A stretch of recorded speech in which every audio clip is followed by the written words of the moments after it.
Nang sumunod na araw nga, pinagpaalam namin ng isa't isa sa mga magulang namin. At tulad nga ng inaasahan, pinayagan naman nila kami. Bus lang naman kasi ang sasakyan at mula sa norte, pasur lang ang biyahe. Bale mga 8 oras na biyahe rin yon mula sa bayan namin. Mag-aalas 4 na noon ng hapon nung makarating kami sa bukana ng baryo ni na Lolo Paquito. Abay, totoo nga par. Ang ganda dito ah. Puro verde pa yung makikita tapos sariwa pa yung hangin. Hanip. O diba? Sabi ko sa'yo, magugustuhan mo dito eh. Ay, sarap talaga ng hangin kapag ganito, no? Hindi puro usok yung nalalanghap. Oo nga par. Siya, malayo pa ba yung kinalolo Paquito? Medyo, mga 15 minutos yata na lakaran. Ano? Layo naman nun. Wala bang tricycle dito? Ang alikabok pa sa daanan, no? Ikaw talaga, napaka-reklamador mo. Bibira lang yung tricycle dito. Lumakad ka na lang para makarating na tayo doon. Doon ka lang bumangin ng pahinga. Huwag dito kasi mainit po, oh. Tapos maliliit pa itong mga tubo. Wala tayo mapagsisilungan.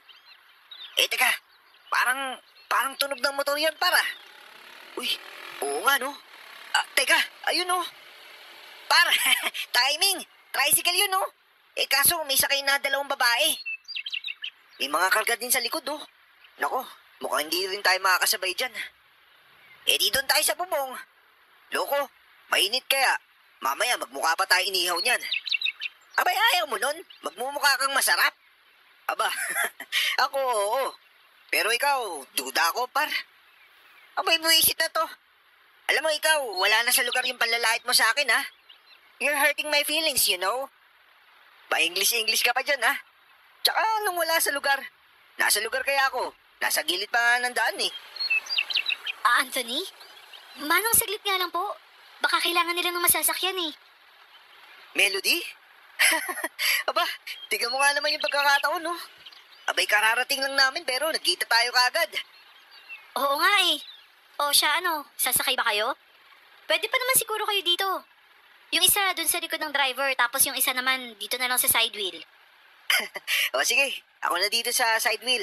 David, doon ka na sa likod ng driver. Sigurado ka ba? Medyo maliit yung upuan dyan, baka mahulog ka. Dati pa naman ako nahulog sa iyo, eh. Ha? May sinasabi ka ba? Baka binibenta mo na ako dyan, ha? Hindi, wala yun. Ang sabi ko okay na ako dito. Saka, ba't naman kita ibibenta? Akin ka na lang, no? Nakangiti ako noon habang nakaupo sa maliit na upuan sa side wheel. Pero hindi ko na yun alintana dahil katabi ko naman si Melody. Pero sa kamalas-malasan, kung kailang malapit na kami sa bahay ni na Lolo Paquito, saka naman bumuhos ang ulan. Nakakapagtaka nga kasi maaliwalas naman ang kalangitan. Pero bigla na lang kumulimlim at umulan. Yun tuloy, hindi na ako nakapagpaalam ng maayos kay Melody. Pagkabigay ko kasi ng bayad sa driver, agad na akong pumasok sa bakura ng bahay ni Lolo para sumilong. Ganon din si David. Pero halos kalahati lang ng katawan niya ang nabasa at sa ibabang parte lang yon. Habang ako naman, parang naligo talaga. Kainis, kapag minamalas ka nga naman, umulan pa talaga. Alam patay, nabasa yung cellphone ko. Buti yung akin, nilagay ko sa gitna ng mga damit ko. #safe na talaga ako. Ilubog mo na lang yan mamaya sa bigasan para matuyo. Ha? Paano naman matutuyo yun doon? Saka legit ba yun? Baka mamaya hindi pa umanda tong cellphone ko, ha? Ito naman, nagsasuggest na nga tapos kasalanan ko pa. Grabe ka naman par, wala ka talagang awa. Syempre, mahal kaya to.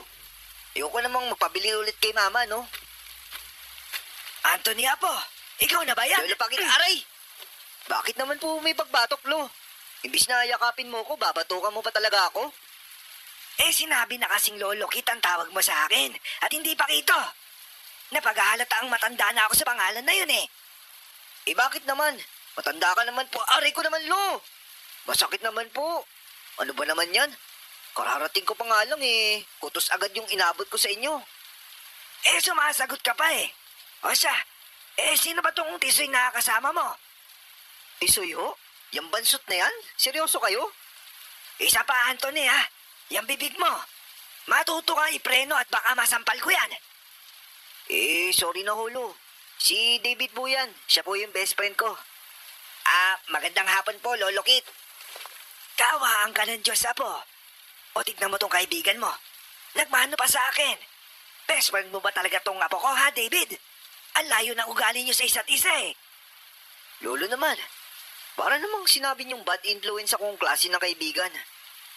Abay, kung nagtitino ka sana, di maganda. Kaso, napakatabil ng dila mo. O siya, halina kayo dito sa loob at baka pagbihis na kayo. Ipagtitimpla ko na kayo ng taho. Taho, holo? Marunong po kayo gumawa nun?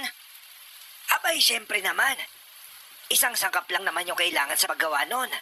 Tapos pakukuluan lang. Talaga ho? O sige ho, gusto ko po niyan.